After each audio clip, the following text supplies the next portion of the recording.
Hello and welcome to one of the hardest things I'm ever going to do. Many people have had extreme views, I believe anyway, at some point in their lifetime.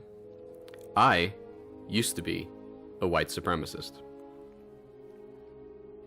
As a contributor to the website Quora, I have answered a lot of questions on white supremacy and decided to create a blog on my experiences with white supremacy, white nationalism, whatever you'd like to call it.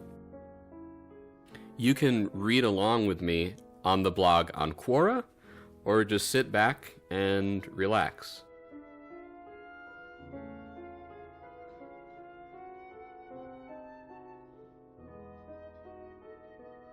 In my answers here on Quora, I've received questions about my experiences with white supremacy, so I decided to create a blog dedicated to that topic.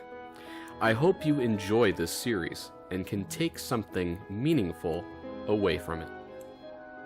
As a child, I wasn't a very popular kid. Elementary school was hard for me.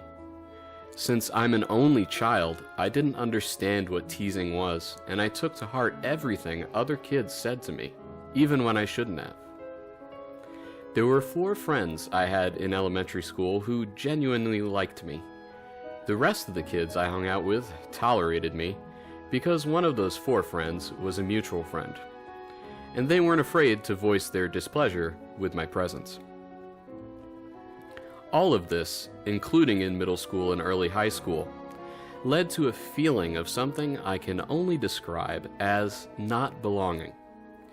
The cool boys all had little groups they'd hang out with at recess, or the cool girls would all be engaged in some type of craft project. But those of us who weren't cool basically had more transient relationships with fellow classmates. As someone who didn't fight back and was passive, I was easy prey for the cool kids to pick on. One of my friends, though, did actually fight them and win once. That was an awesome day. Despite having a few genuine friends, I still felt like I didn't really belong in the social structure of my school. I wasn't one to keep up with current fads, although I did have a pog set, and there were various other reasons I couldn't really identify with the other kids. This is when white supremacism came into my life. My father was a history major and got his master's from UConn. I remember ever since I was about 7 years old, he'd talk to me about history. My favorite subject at the time was World War II.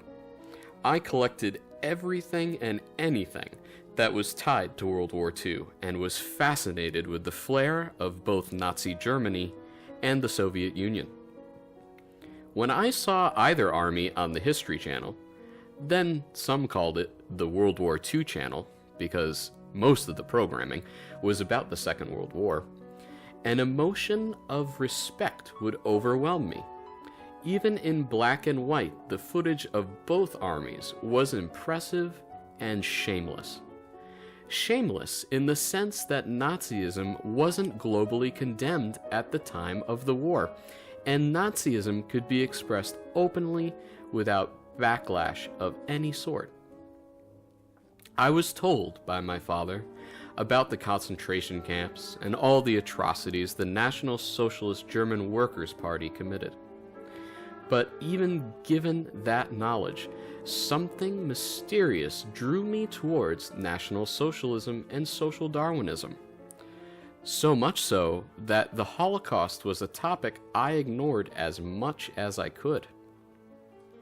Growing up, I lived in what one of my high school teachers called the richest county in the richest state in the richest country, in Trumbull, Connecticut. The town has grown slightly more diverse now, but when I was a kid, I didn't even see a black person in school until I was in middle school. My senior year of high school, it was a big deal that we got a black teacher whose name, ironically, was Mrs. White. At the time, the internet was growing out of its infantile stages. Email came into wide use, and more people were using websites.